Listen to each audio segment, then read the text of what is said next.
Hello friends. Have you ever wanted a really dumb gun? Like a really just fucking stupid gun? For me, this was one of those guns. The Glock 40 MOS in 10mm. Like me, this is a very, very stupid gun. But I wanted a 10mm. And at the start of the pandemic, 10mm was one of the only available calibers that you could consistently get. So I thought, I'm gonna go down to PSA and I'm gonna buy myself a 10mm. But naturally, I wanted the Glock 20. That's the one that we all want.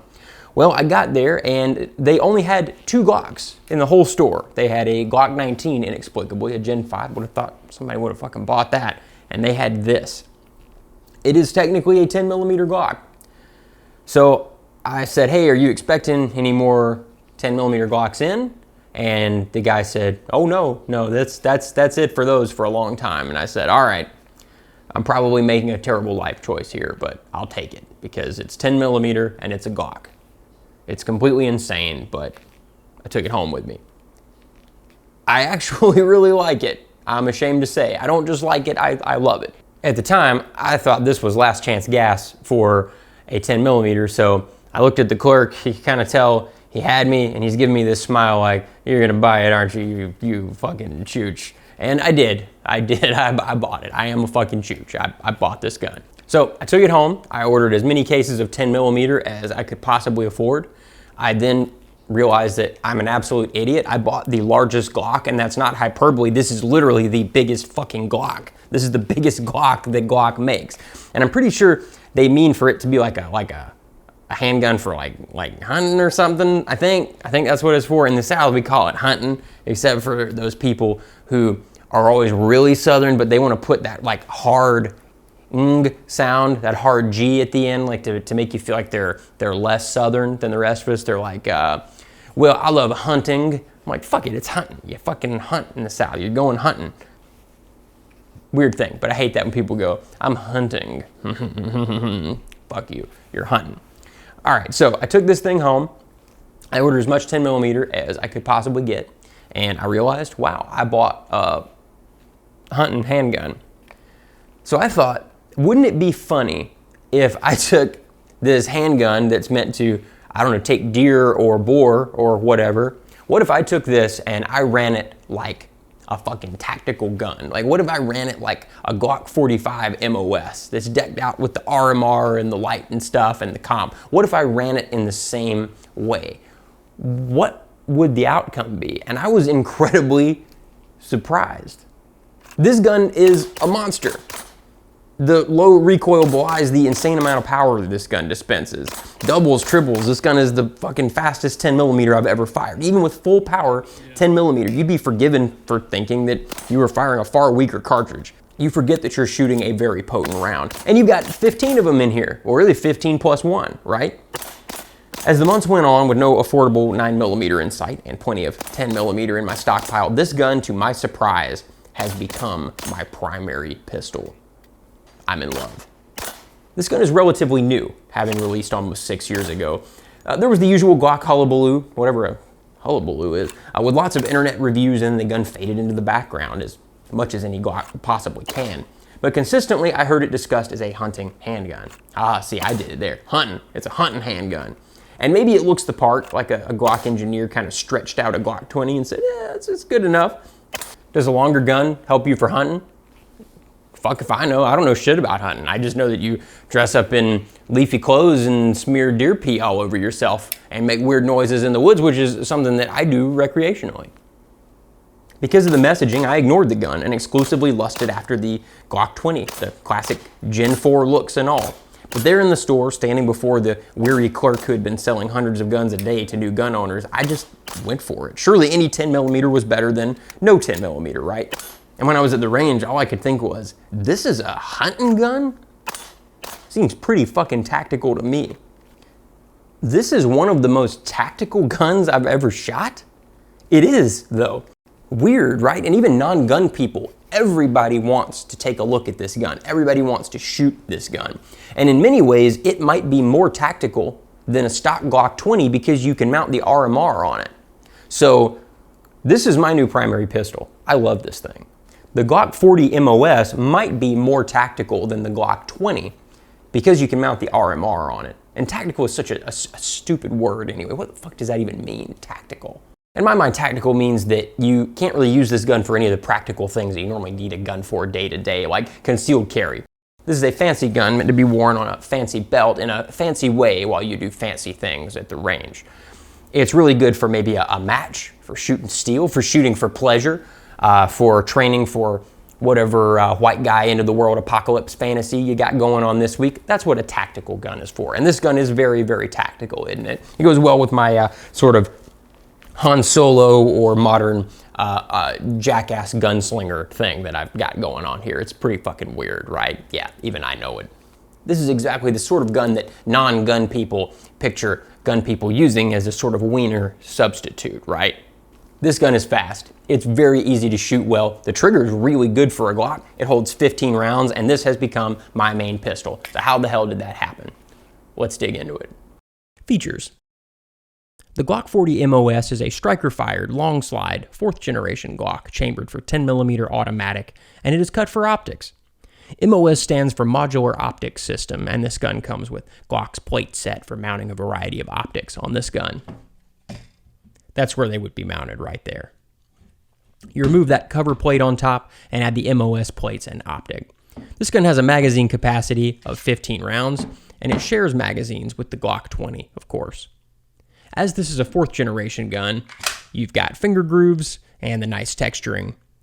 Before I talk about Glock finishes though, I do not want to hear from you Glock weirdos who obsess over Glock details. If I get the name of it wrong, you'll be okay, I promise. You will survive this difficult moment in your life. Whatever they call the finishes, the important thing to know is that they used to use a Tenifer process. Now they use a melanite finish. These processes are more or less the same.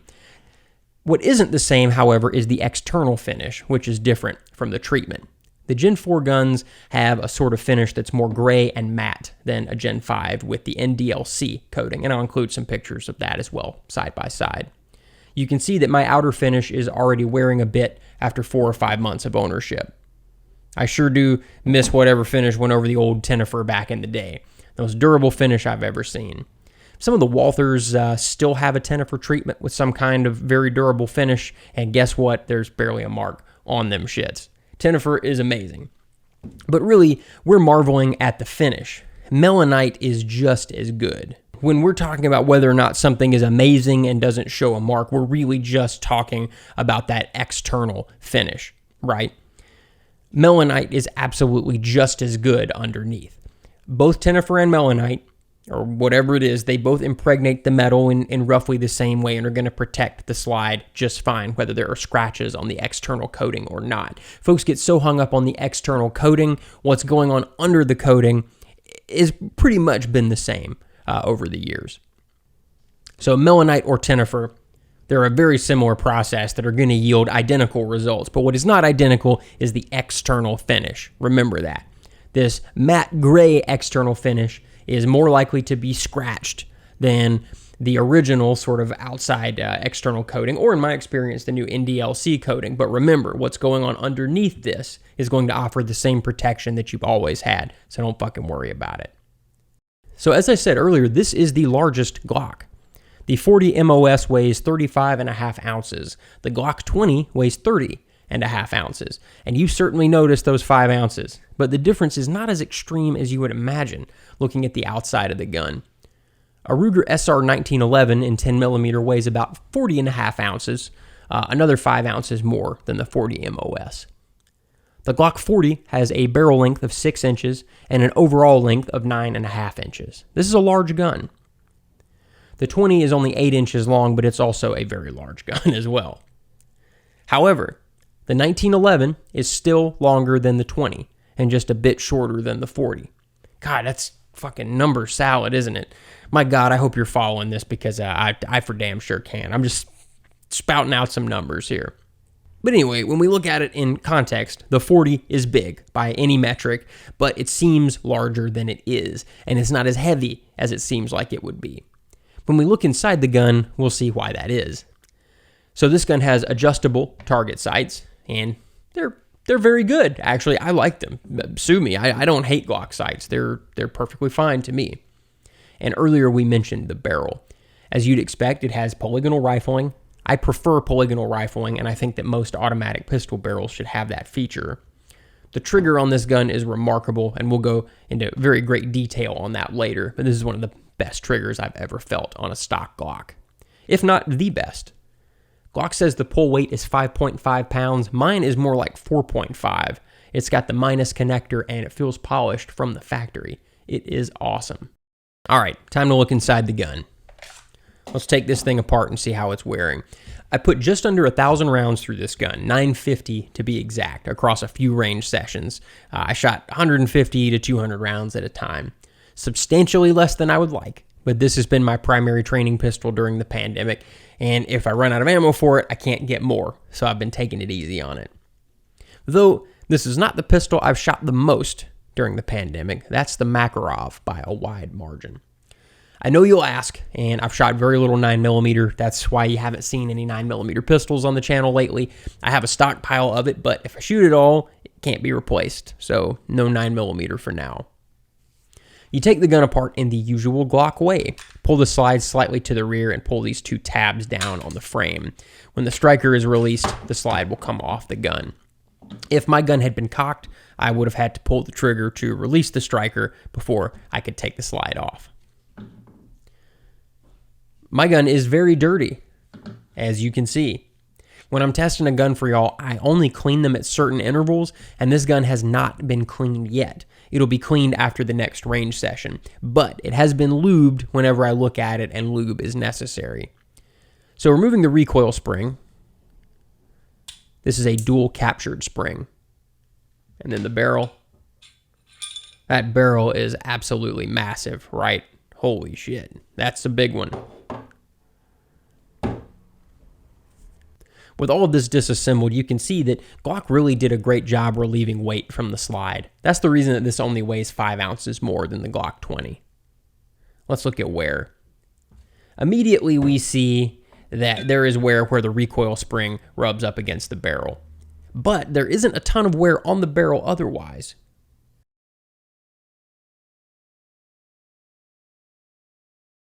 That's looking pretty good. There's also very little wear on the inside of the slide. Again, far less than we saw on my Gen 5 Glocks every time we've looked at those, right? Yeah, that's really not bad. I'll include some pictures as well. All right, let's look at the frame and see how it's doing. This looks exactly like any Glock with about 1,000 rounds through it. Just a tiny bit of wear, really nothing crazy. Really no wear to speak of yet. And that's what we would expect to see at 950 rounds. Just a tiny bit of wear. There's also this wear up at the front though. That's the only sort of noticeable bit of wear, the only thing that really catches my attention. That's where we have the famous Glock pig nose, where the frame kind of curves upward a bit. All the 40 MOS models that I've seen are very pronounced. So pronounced that it almost looks like the pig nose is intentional on those guns. I can't help but wonder too if the pig nose accidentally kind of helps with a repeatable lockup. It'd be kind of interesting to test that one day. But anyway, that's really all there is. The gun is wearing exactly the way you would expect a Glock to wear. Let's put it back together. So, massive barrel in first. Then the recoil spring, and I'm going to start adding a little bit of lube right here to see if I can keep that wear from getting much worse. Although it's not exactly hurting anything, is it?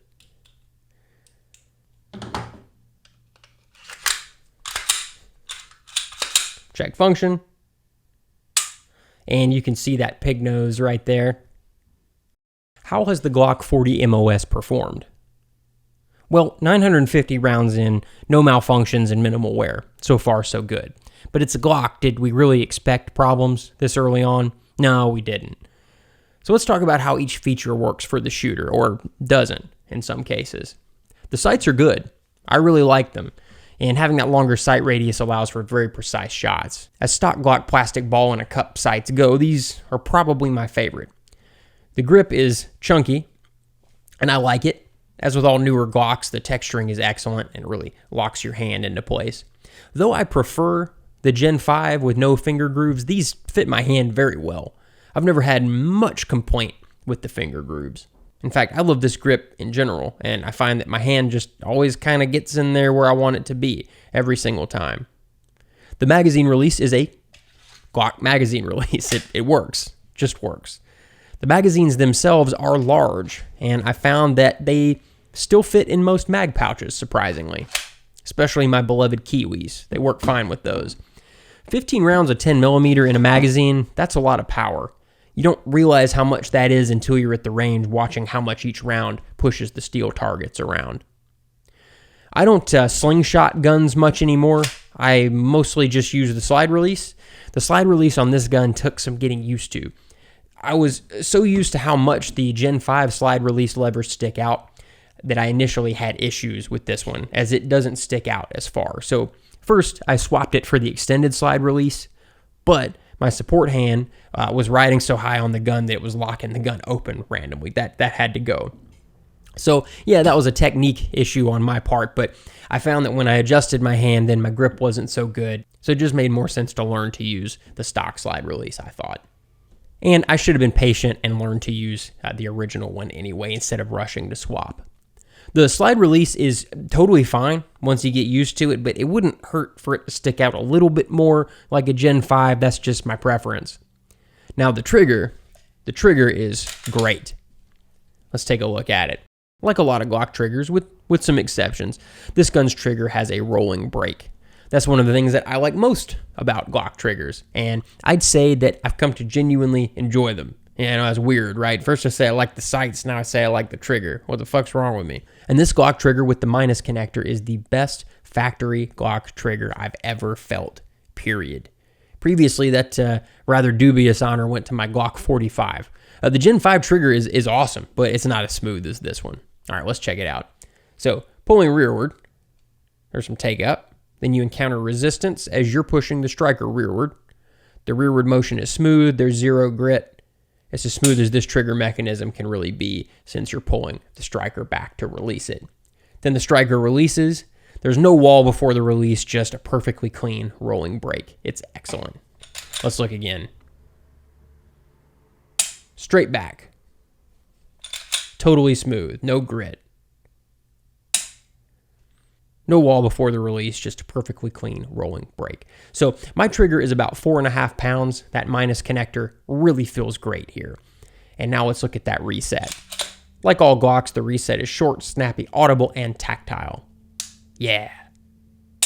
It deposits your finger right back at the point where you're pushing the striker rearward. Because of the way the Glock trigger works, the reset will never be as short as something like a PPQ, but it's still very short. I love the Glock reset. Let's look at it again.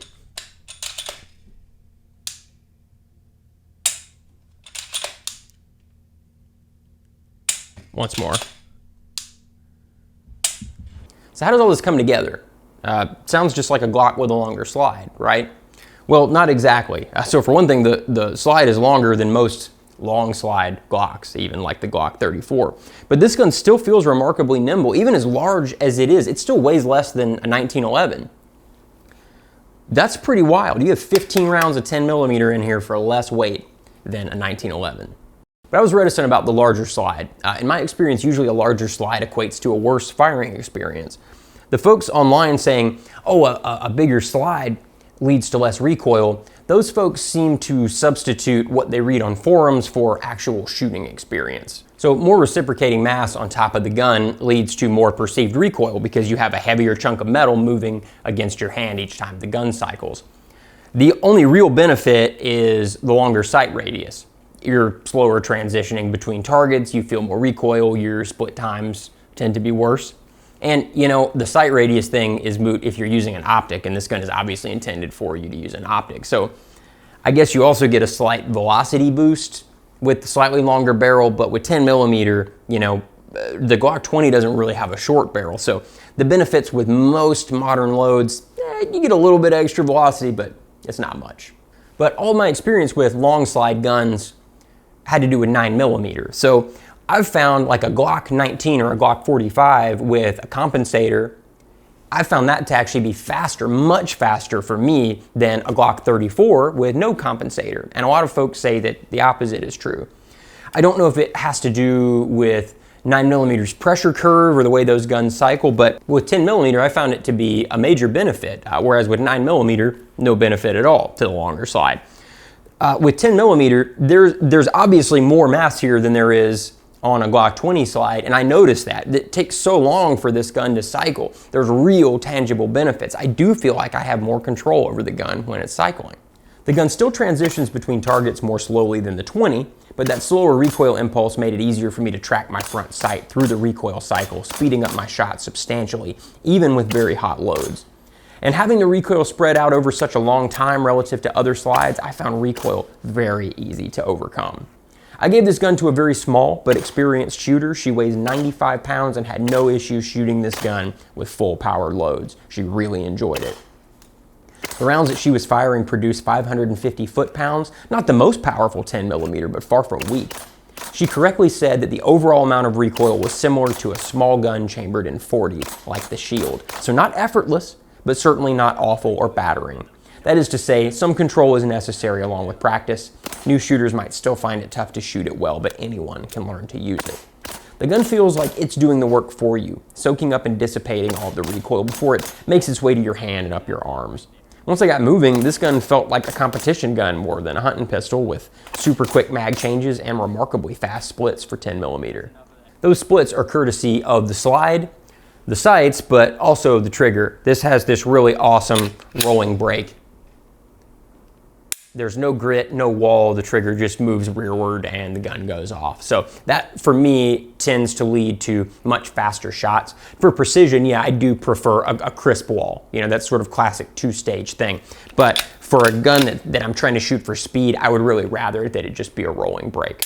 Now, that said, this gun is so easy to shoot well at distance, the rolling brake was no impediment to accuracy either. But if it did have a two-stage a trigger, you know, maybe more like the way the Gen 5 Glocks feel, my groups at 25 yards probably would have shrank a little, but they were still among the smallest that I've ever shot with a Glock, so I'm not complaining about that. Yeah, with this rolling brake, your trigger finger just kind of runs on instinct. There's just nothing in the way. But I mentioned the sights. That's also a big component in helping you shoot this gun well. These have the Glock target sights on them, which, you know, I'm one of the only people that actually like stock Glock sights, but the optic is really the star here. Why do I not have an optic on this gun right now? Well, because the RMR that I had dedicated to this pistol is a 3 MOA RMR, and I realized very quickly that the 3 MOA dot is a little bit too coarse for this gun. I don't know if it's a longer slide. I haven't experimented with the 1 MOA one yet. I think I'll order one of those fairly soon, but I definitely need the 1 MOA dot, because the 3 felt like a hammer when I needed a scalpel, and I didn't want to cannibalize one of my other guns to take a 1 MOA dot off of it. So anyway, that'll be coming soon, and when we do the updated review on this gun, we'll talk about how the 1 MOA RMR is faring. But you need the 1 MOA, and I don't mean to overstate things. It's not like the 3 is unusable or anything. It's a pretty small difference, but with this gun, it was very noticeable. You'll prefer the smaller dot, I think. And you can make the dot bigger by increasing the brightness anyhow. So this gun does have more recoil than something like a Glock 19. If you buy an RMR and you find that you're having trouble tracking the dot through the recoil cycle, this gun might be a good candidate for the Trijicon SRO, you know, with the bigger window. I think that would give you more space to follow that dot up and down. You know, and I don't mean to make it seem like 10mm recoil is a breeze. It's not, but generally its harshness has been massively overstated over the years. With some practice and training, you can definitely overcome this amount of recoil and shoot it very well, very fast. So you do have to train with this gun, and experience shooting Magnum revolver cartridges helps out a lot. You do have to kind of have put that time in either with this cartridge or with Magnum revolver, I think, to really feel at home here, I think. And because I'm insane, I'm probably going to put a KKM threaded barrel and compensator on this gun to make it even faster. And since Safariland doesn't make a holster for this, I went with Midwest Tactical Solutions. I'll have some pictures of this holster in the video. This is the best Kydex holster that I've ever had. I ordered several more of them after this one came. God, Midwest Tactical Solutions makes an amazing holster. I love it. They do an amazing, amazing job. And if Safariland doesn't make what you need, they're the next best thing, because you can still have some retention there. I also like the way this gun wears. I thought it would be ridiculously heavy on my hip. It really isn't. So I own a gun store these days, and this is the gun that I most often wear when I'm in my store. And you don't forget you're wearing it, that's for sure, but it certainly isn't uncomfortable. If you ever carried a 1911, you for damn sure can carry this thing in an outside the waistband holster, for sure. So, did I say that this gun is my primary pistol now? Yes, I did. So how the hell did that happen? Well, first of all, I have a lot of ammo for it, and though I have plenty of 9mm stockpiled, I don't know when 9mm is going to be available again, so I'm mostly shooting 10mm. But more than that, I started to realize that I don't shoot this gun that differently than something like a Glock 19. And this holds also 15 rounds, and each one of them puts out 600 foot-pounds of energy. So think of the amount of energy that's stored within this handgun.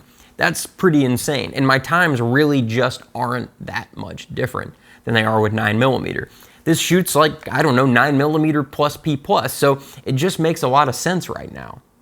I just see few downsides. You're getting so much energy on target. This gun weighs less than a 1911, but it holds 15 rounds of 10mm. It's large, but not massively huge.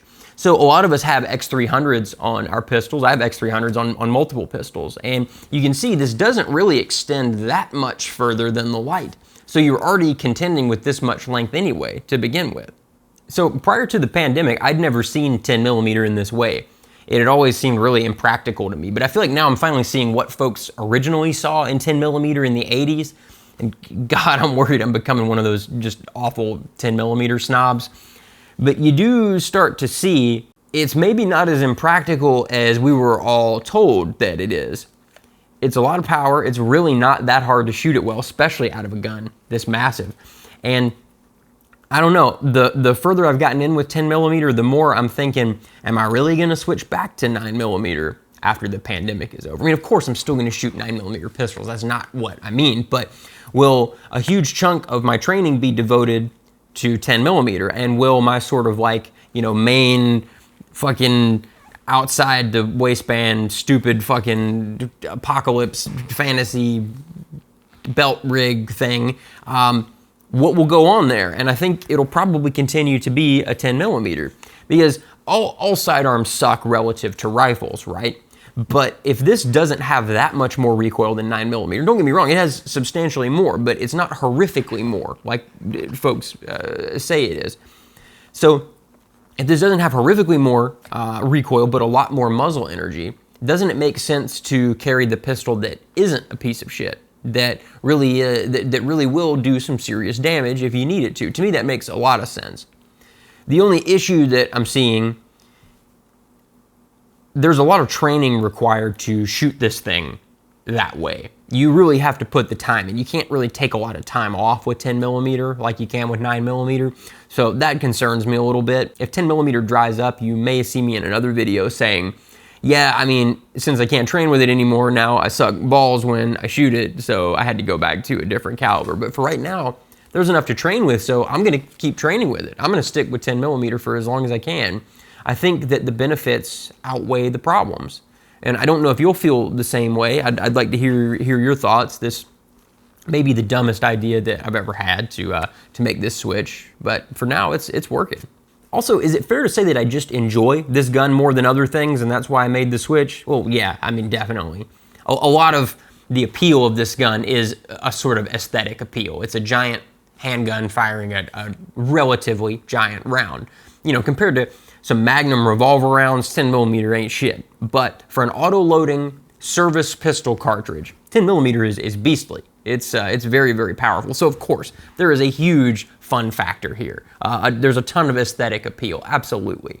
You know, after spending years shooting tens of thousands of rounds of 9mm a year, this was very appealing to switch to. And if you spend a year with this gun, what's it gonna feel like when you switch back to 9mm? So I'm still shooting 9mm some, and when I do switch back, I notice that there is some less recoil, but I feel like something is lost. Like you can see that the rounds are hitting the steel plates with a lot less force, and I always just think, man, I wish I had my 10mm back in my hand. I'm thinking about getting a Glock 20 and whatever the little subcompact 10mm is. If the subcompact is horrifically difficult to shoot, you know, that might be a deal breaker for a lot of you if you want to just sort of commit to the Glock 10mm ecosystem. And the 20, I know, has slightly more recoil than this. So this project started out of necessity and continued out of enjoyment. Am I saying that you should go out and switch to 10mm and buy a Glock 40? No, fuck no, I'm not saying that. This gun is not for everybody, or even for most people. 10mm is still really expensive. There's a ton of blast, there's a ton of noise, there's a lot more recoil. You have to train with it constantly. It's a lot of work. I don't think you should switch. I think that this is a dumb gun firing a dumb cartridge. But if you're a 10mm enthusiast already, you should definitely have one of these. And if you're looking for something different to do during the pandemic, if 10mm is available still, I haven't looked in a couple of weeks because I'm pretty well stocked. If 10mm is still available, it's something you should at least consider because it'll be a fun experience if nothing else. But this gun is not for everybody, and you need to know that going into it. Thank you so much for watching. I really appreciate it. I hope you're enjoying the new format. I now live in this black void here. It's great. I love it. It's pretty cool. The eternal void is a great place to be.